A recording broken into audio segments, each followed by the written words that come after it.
I married Lisa believing she was my soulmate. For 6 years, we shared a steady, if unspectacular, happiness. We had 3 children, 2 of them twins, who were the center of our existence. She and I built our life in a suburban neighborhood with quiet streets and neatly trimmed lawns, and I remember those early days fondly. The hush of the suburban nights made me feel safe, like we were in a bubble where nothing truly bad could happen. We'd settle in after work with laughter that carried through the house, the twins cooing in their cribs, our oldest child already trying to toddle around the living room. Often, when I got home, Lisa's smile lit the hallway. She'd greet me with a warm hug, a joking complaint about diapers or dinner, and everything seemed perfect. So perfect, I never imagined how quickly it could all unravel. It started last year with a single choice Lisa made without asking my opinion. That choice wrecked our marriage so thoroughly that it left only betrayal, rage, and a driving need for revenge in me. And if anyone had told me back then that Lisa's loyalty could be so thin, I would have called them a liar. But the truth is, loyalty can vanish faster than you'd believe when a person decides their spouse no longer matters. One night, she dropped the bomb. Her twin sister, Sarah, and Sarah's husband, Kevin, wanted a baby. They had struggled for years, and Sarah's doctor recommended surrogacy. Lisa planned to be that surrogate. But the blow that truly shattered me wasn't the idea itself. It was the fact she never bothered to consult me beforehand. She had already begun the process behind my back. I remember the moment clearly, as if etched in my mind. We were sitting together on the couch, well, physically together, but each lost in our own thoughts. A late-night comedy show flickered on the screen, half forgotten. Lisa glanced at me, phone in hand, and said almost casually, "Grant, there's something I've decided to do." The casual nature of her tone set off alarm bells in my head. Lisa only spoke like that when she had a big announcement, something she was determined to push through regardless of what I thought. My stomach knotted. I muted the TV. I asked, "What's going on? You look serious." She smoothed a dark strand of hair behind her ear. "I'm going to be Sarah's surrogate," I blinked. "What do you mean?" Lisa held my gaze, her voice steady. "Sarah can't have a baby. She's been through multiple IVF cycles, and nothing's worked. The doctors suggested a surrogate, and because Sarah and I have the same DNA, I'm practically the perfect candidate. I've already spoken to the clinic." She said it so matter-of-factly that for a second I thought she was joking. When I saw no hint of a smile, my heart rate spiked. "You've already," I said, swallowing hard. "Lisa, are you telling me you're carrying Kevin's child?" She exhaled. "Sarah's child and Kevin's child. It would be their embryo, genetically. I'm just the carrier." I felt my jaw tighten. "And when did you decide all this exactly, without telling me?" She raised her chin. "I knew you'd freak out. This was a decision I made because Sarah's my twin, and I can't stand seeing her miserable. Kevin and I talked about it extensively, and I'm certain it's what I want to do." "Kevin and you talked about it extensively," I repeated, a hot coil of anger in my gut. "That's great. Meanwhile, I'm your husband, and I found out last. Do you have any idea how I feel?" Her eyes flashed with exasperation. "Grant, I'm sorry, but it's my body. I'm doing this with or without your permission. I hoped you'd support me. And yes, I should have told you sooner, but I knew you'd try to stop me, and this is too important." I could barely speak for a moment, my throat so tight with fury. "So that's it? You're telling me to accept a pregnancy that isn't mine, to watch you carry another man's child under our roof, and you think I'll just smile and clap my hands?" Lisa set her phone down, crossing her arms. "You can call it what you want, but this is happening. Sarah and Kevin are counting on me, and if you really love me, you'll respect that." An icy calm settled over me, more frightening than outright anger. "Respect? You don't show respect by blindsiding your husband with a choice that impacts our marriage. You're not just making decisions about your body, you're making decisions about our family." She stood, fists clenched. "Stop acting like you're the victim. Sarah is family too, and I'm saving her. If you can't see that, then maybe I've overestimated you all these years." That final statement sent me over the edge. "Overestimated me? Lisa, if you go through with this, it's going to tear us apart." She moved past me, shoulders rigid. "Then maybe we're not as strong as I believed."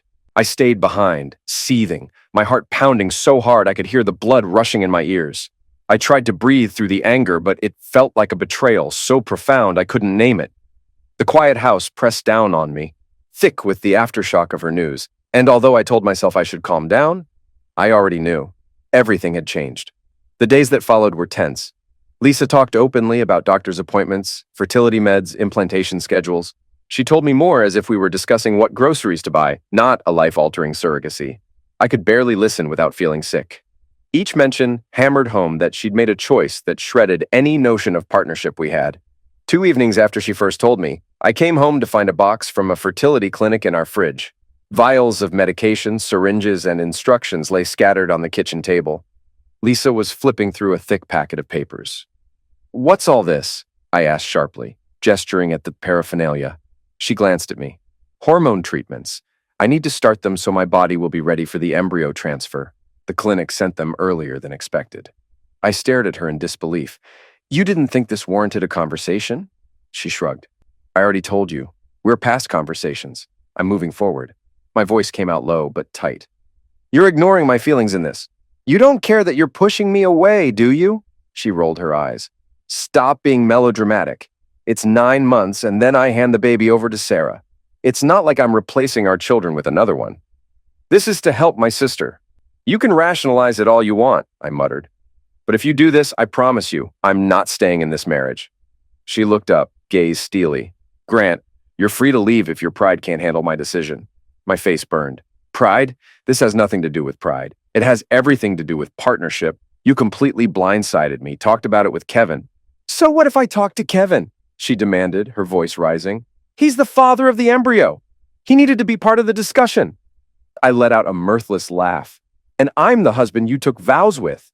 Or is that irrelevant now?" She picked up the papers again, effectively dismissing me. "We're done here, Grant." I stood there, an ache in my chest. She wouldn't even see the damage she was doing. My fingers twitched with the urge to rip the fertility papers from her hands and tear them apart, but I knew that'd make me look like a madman. So I turned on my heel, left her to her new project, and tried to steady my breath. That night, as I lay awake in bed, I silently decided, if Lisa insisted on forging this path alone, then so be it. I'd file for divorce because no matter how I twisted it, I couldn't stand to watch her belly grow with Kevin's child. When Lisa found out I'd contacted a lawyer, she stormed into the living room where I was helping our oldest child with homework. Fury radiated off her. "How dare you?" she hissed, careful not to alarm our child, who was busy coloring. I set down the crayon, told my kid to stay put, and guided Lisa into the hallway. "Lower your voice," I said. "I don't want the kids hearing our fights." She glared at me. "So you thought it was acceptable to rush to a lawyer and start divorce proceedings?" My chest burned. "I told you what would happen if you went forward without me, and you did it anyway. I'm done being disregarded." She shook her head, tears in her eyes, but they were tears of anger. "Grant, we can fix this. You just need to accept I'm doing this. Then we move on." I held up a hand. "No, you're not hearing me. There is no fix. You went behind my back, used our finances, signed up for a surrogacy as though our marriage was secondary to your sister's child. Did you seriously expect me just to say, 'Sure, honey, that's great'?" Her lips quivered. "I didn't think it'd come to divorce. God, you're so cold." I barked a short laugh. "Maybe I am now. But I wasn't cold when you made that decision. That's what turned me this way." She opened her mouth to retort, then slammed it shut. If she wanted to throw more accusations, she seemed too furious to formulate them. Finally, she spun on her heel and marched upstairs. I just stood there, heart pounding, wishing I could pretend this was all a nightmare. In our state, there's a mandatory 1-year separation before a divorce is finalized. Lisa knew that, and in that year we'd be living under the same roof, at least for a while. She refused to move out, claiming she had nowhere else to go, that she needed bed rest at times, and that the kids deserved a stable house. I didn't want to uproot my children either, so I tolerated her presence. Although tolerate was a generous term. She occupied our guest room, or sometimes the living room couch, and I took the master bedroom. We moved like strangers sharing space, barely speaking. The kids picked up on it, of course, and asked why Mom and Dad no longer sat together at dinner. We tried to act civil in front of them, but tension seeped into every corner of the house. Lisa's twin sister, Sarah, showed up one weekend with Kevin in tow. I found them in the living room, looking at baby strollers and a glossy catalog, as though they owned the place. Our kids were outside playing, so I had no reason to pretend courtesy. Kevin rose from my recliner when I walked in. "Grant, hey," he said awkwardly. "We were just, planning for the baby." Lisa rubbed her belly, which had just begun to show. "Kevin and Sarah want to make sure we're prepared. I need certain things in the house to be comfortable." I stared at her. "Why can't Kevin buy all that for his own home? since that's where the baby will eventually live? Kevin let out an uneasy chuckle. Well, we thought it'd be good to have supplies here for while Lisa's carrying. I cut him off. Don't you dare talk about supplies in my house like it's your personal baby lounge. Lisa's cheeks flushed. You're being unreasonable. Do you expect me to stand for hours in their place if I'm nauseated or if I need rest? I live here, Grant. I clenched my jaw. Yes, you do. But maybe Kevin and Sarah should show some respect for me and not treat this house like their baby planning HQ. Kevin glanced at Sarah, who stood behind the couch, arms folded. Sarah gave me a steely look. Grant, it's not like we enjoy being here, she said. We're just trying to make this as painless for Lisa as possible. My anger flared hot. Let me guess. You expect me to go along with it, maybe rub Lisa's feet, support her pregnancy cravings, all for a baby that's not mine? Sarah threw up her hands. For God's sake, we're family. This shouldn't be about mine or yours. It's about helping each other. I narrowed my eyes. It stopped being about family when you two roped Lisa into this behind my back. Kevin let out an exasperated sigh. Look, man, I get this is awkward. Awkward doesn't cover it, I snapped. But if you're so concerned about Lisa, then set up a comfortable space in your house. Buy every item from that catalog. Just don't do it here. If you keep showing up unannounced, we're going to have a serious problem. Lisa stood, indignation radiating from her. You can't ban them from the house. This is my home too. I turned on her. Maybe you should have thought about that before deciding to share your pregnancy with them and not your husband. We stood there, glaring, until Sarah grabbed Kevin's arm. Let's go, she said, her voice shaking with anger. We don't need this. They hustled out. Lisa whipped around, pointing a finger at me. You're acting like a child. I hope you realize you're alienating our children's aunt and uncle. I shrugged. I'd rather alienate them than let them waltz in as if my marriage doesn't matter. She stormed off, leaving me with the hot swirl of rage that had become a near constant presence in my gut. The following months were a grim routine. Lisa's belly expanded. She complained of morning sickness, backaches, constant fatigue. She expected me to care. She'd say things like, Grant, could you bring me some crackers from the kitchen? Or, could you get me a pillow for my back?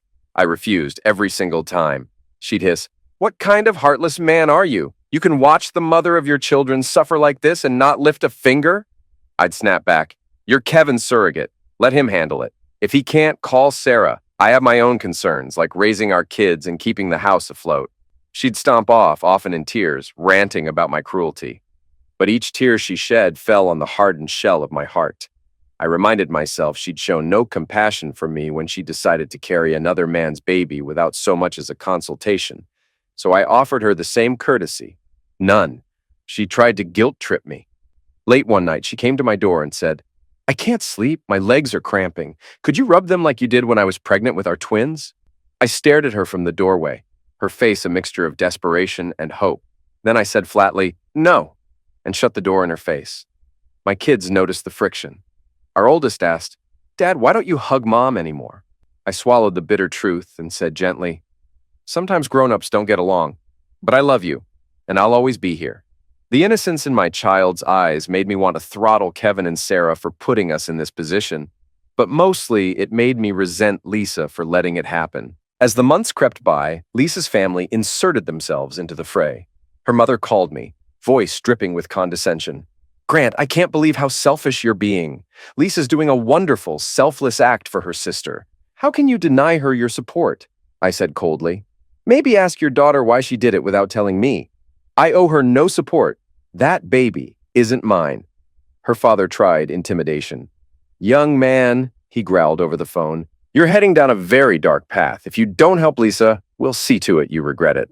I smirked at the phone, though he couldn't see me. That's interesting because I already regret trusting your daughter with my marriage. Good luck with your threats.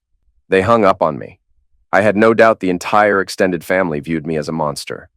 But I also knew the court would see facts. Lisa was pregnant with someone else's child, funded partially by our joint finances without my consent. That would be on her. One of the worst confrontations happened in the 7th month. Lisa, belly large and heavy, returned home one evening with grocery bags. She struggled to carry them, nearly dropping one on the porch. She called out, Grant, can you please help me? My back is killing me. I opened the door, arms folded. Ask Kevin or Sarah, I said. They're the reason you're pregnant. Her eyes glistened with tears, but I saw the flash of anger beneath. I just spent hours at the hospital, dealing with some checkups. I'm exhausted. I'm still your wife, whether you like it or not, I snorted. Not for long, and certainly not in spirit. You made that clear. She let out a wail of frustration and turned to drag the bags inside on her own. A couple cans fell out, rolling on the porch, but I didn't move. She ended up bruising her forearm trying to wrestle everything in at once. Breathless, she set the groceries on the kitchen table and glared at me. You can't keep punishing me like this, she spat. I arched an eyebrow. I'm not punishing you. I'm just refusing to play the supportive husband role you threw away. She set a hand on her belly, tears streaming. When this baby's born, you'll wish you hadn't been so callous. I laughed, a sound devoid of humor. Believe me, I won't, because you'll be gone and this child will be out of our lives. She inhaled sharply as if I'd struck her, then stormed off into the guest room, leaving me with a house that felt stiflingly silent despite the drama. I exhaled, wondering if I'd crossed a line. But whenever pity for her threatened my resolve, I remembered that she'd made a unilateral choice that spat in the face of our marriage. My anger held firm. When Lisa went into labor unexpectedly around the 8th month, it was just past midnight. I heard moaning in the hallway, followed by frantic knocks on my bedroom door. "Grant!" she shouted, voice trembling in pain. "My water broke! Oh God, the contractions are coming! Please help me!" I opened the door to see her face contorted, hands braced on her enormous belly. Sweat matted her hair. For a split second, the memory of helping her through labor with our own children flickered through my mind. But then bitterness swept it aside. "I'm not taking you to the hospital," I said coldly. "That's Kevin's job." Her eyes went wide with disbelief. "Kevin's not answering. Sarah's phone is going straight to voicemail. I need to get to the hospital now." I shrugged, stepping back. "Call an ambulance." She gripped the doorframe, another contraction ripping through her. "Grant, please, you can't just let me suffer here." I locked eyes with her. "Watch me," she stumbled, tears pouring down her cheeks. You're heartless." I gave a short nod. "That's what happens when you ignore your spouse's feelings. Good luck with the baby. I'm going back to bed." She let out a sob as I closed the door. She fumbled in the hallway, presumably calling 911. Within 15 minutes, paramedics arrived. The lights from the ambulance flashed across my window. I could hear them whisking her away. For a fleeting instant, guilt gnawed at me, but I forced it down. She'd chosen to disregard me. Why should I rush to her side when the child in her womb wasn't mine? The next morning, my phone blew up with calls from Lisa's mother. Screaming voicemails accused me of abandoning Lisa during labor. I deleted them all without listening past the first few seconds. She wanted a baby for her sister, so let her rely on her sister's family. Lisa and the baby stayed in the hospital for several days. The newborn, a girl, was premature but stable. Sarah had health issues of her own, so Kevin was stretched thin, scurrying between 2 hospital rooms. I continued my life as usual, took the kids to school, went to work, cooked dinner. When Lisa's mother phoned to say, "Lisa will be home in a couple of days," I simply said, "That's her choice," and hung up. I was in the living room reading when Lisa finally returned. She was pale, exhausted, and carried the newborn in a portable car seat. She set the seat down, gave a long exhale, and sank onto the couch. The baby stirred, letting out a soft cry. I stared at that infant, a tiny, pink-fleshed reminder of the surrogacy that destroyed my marriage. "So," I said, voice clipped, "why are you here with the baby? Shouldn't it be with Sarah?" Lisa closed her eyes. "Sarah's still in the hospital, recovering from complications. Kevin's overwhelmed. They asked me to keep the baby here for a few weeks." I scoffed. "They asked, or you volunteered?" She glared. "Is there a difference? I can't abandon her. She's helpless." "You should have thought about that before you decided to be a surrogate," I said. "But let's be clear. I'm not lifting a finger. If you're too tired to handle the crying, that's your problem." She rubbed her forehead, a tear slipping down her cheek. "Have you always been this cruel, or did I push you into it?" she whispered, seeming more talking to herself than to me. "That's a question you can ask yourself at night when the baby's screaming," I replied. "Now, if you'll excuse me, I have real children to feed." She flinched as though I'd slapped her, but said nothing while I walked away to start dinner. For the next month, the nights were filled with the infant's wails. Lisa would shuffle around, half awake, trying to warm bottles. She'd come to me, circles under her eyes, and beg for help.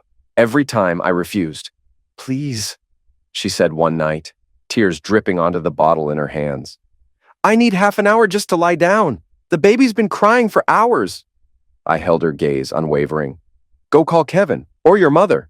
She let out a frustrated sob and turned away, the baby's cries echoing in the hallway. I felt a flicker of remorse for the child. It had done nothing wrong, but this was Lisa's doing, not mine. I wouldn't let her off the hook. Lisa's mother and father visited often, wagging fingers in my face, calling me names. Monster, coward, unfit husband. Sometimes Lisa's father tried to corner me in the kitchen. Listen here, he'd say. You should be ashamed. Lisa is postpartum. She needs rest. You can't just abandon her. I'd glare at him. She should have thought of that before ignoring my boundaries. Let Kevin handle the baby. Let your family handle it. Not my baby, not my problem. He'd stomp away, cursing me under his breath. It was a constant chorus of condemnation, and I endured it with a grim satisfaction. Lisa's family thought I was heartless, but so far the law was on my side, especially once the finances came into question. The divorce process was slow, but it inched forward.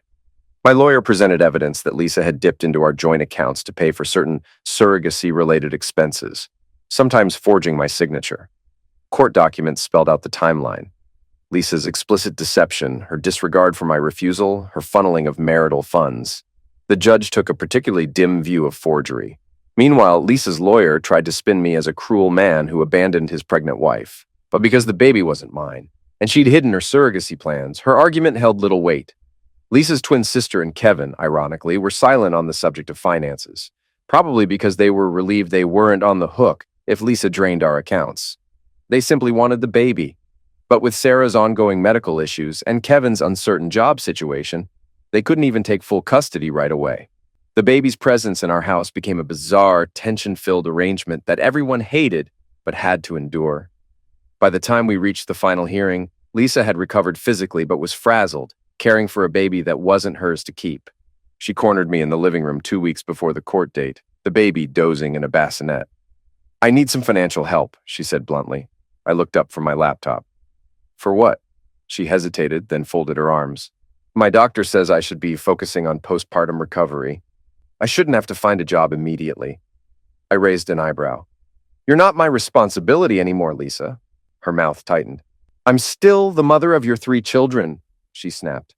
I'm not talking about money for the surrogacy. I mean money for me to live, to feed our kids when they're with me, to pay for my share of the expenses. I closed my laptop slowly. When we're divorced, I'll pay child support for our children as required by law. I'm not giving you spousal support. Her eyes flashed. I deserve some financial security. I sacrificed my body, my comfort, for your sister, I interrupted. Not for me. That's the difference. Her voice trembled. You're unbelievably cruel. You don't care that I'm struggling with postpartum depression? I stared at her. I care about our children, not about the baby that's biologically Kevin's, or your postpartum that you invited. You made this bed, Lisa. Lie in it. She pressed her lips together, tears welling up. You'll regret it, she said, her voice shaking with rage and sorrow. I shook my head. You've said that before. The only regret here is that we're in this mess at all. She swallowed, glancing at the baby. Grant, it hurts me to say this, but you're not the man I remember. I gave a bleak laugh. Nor are you the woman I married. Life changes, Lisa. She marched away, leaving me with the quiet. The baby slept on, oblivious to the war zone around it. The final week before the court date, Lisa decided to move out, taking the baby to her mother's house until Sarah was healthy enough to assume custody. She packed in a hurry, boxes clattering, tears sliding down her cheeks as she folded her clothes. Our children, confused, asked if Mom was leaving for good. She tried to reassure them that she'd see them often, that she still loved them. They nodded, though sadness weighed on their little faces. The day she left, she stood in the foyer, the baby carrier at her feet, a small suitcase in her hand. She looked at me, eyes rimmed red. One last time, Grant. I'm asking you not to do this. Don't finalize the divorce.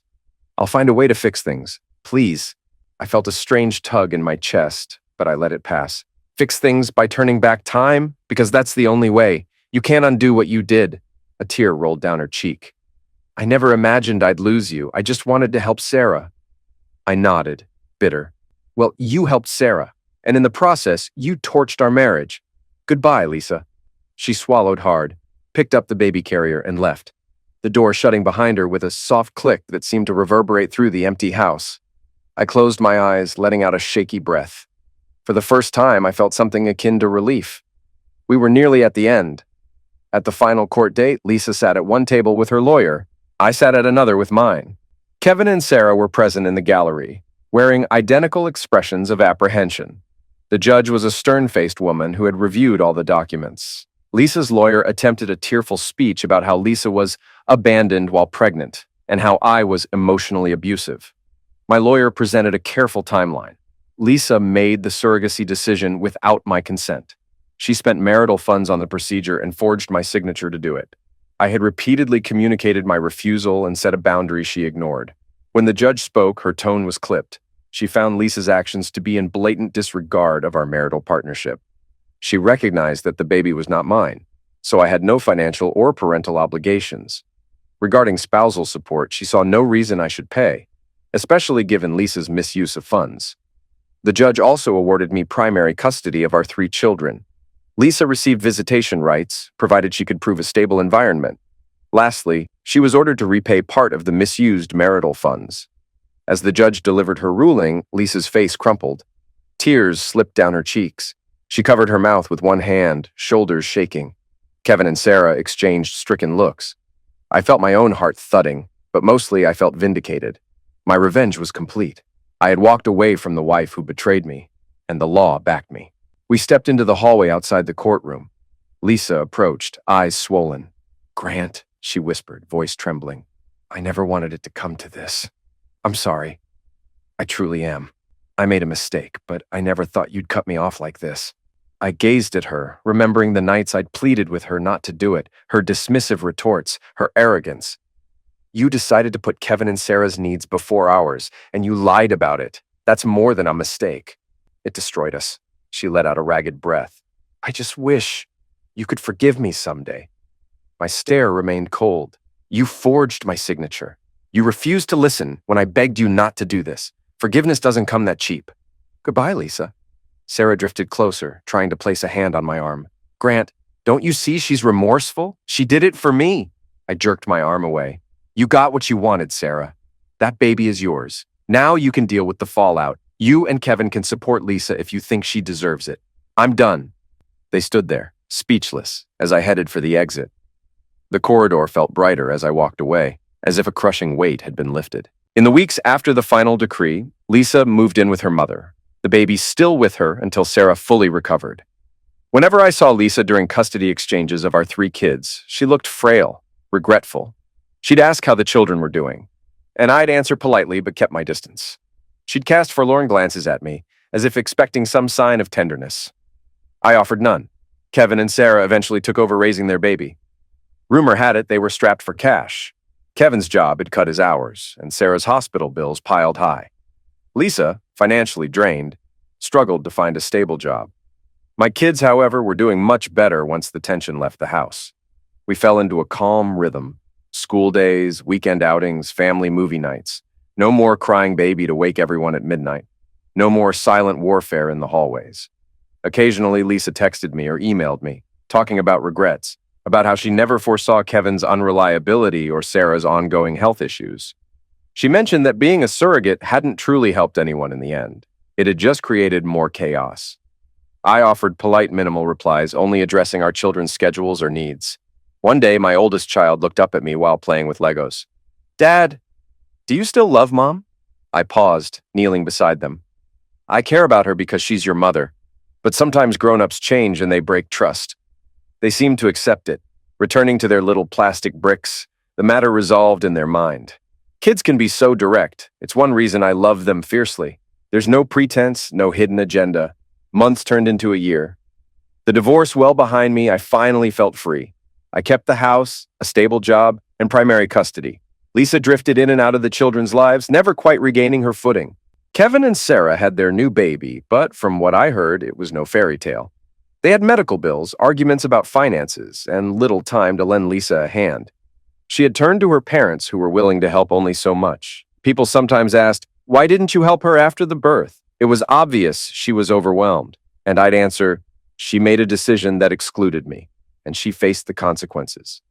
They'd often shake their heads, calling me merciless. Perhaps I was.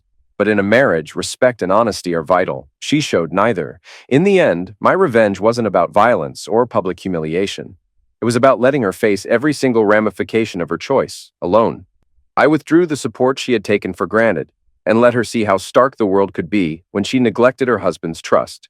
The judge saw it my way, and so did life's harsh reality. If you ask me now whether I regret how merciless I was, I'll say, no. Lisa dealt the first blow by betraying me. I responded in kind by giving her exactly what she asked for: autonomy. No shared finances, no emotional support, no illusions that we'd stay married through a pregnancy I never consented to. And in the end, I got my freedom and my children, while she was left to grapple with the selfless act that shattered our marriage. That's the story of how surrogacy for her sister turned Lisa from my beloved wife into a stranger, and how I found my satisfaction in not saving her from her own choices. If that's cruel, then cruelty was the price of my dignity, and it was a price I was more than willing to pay.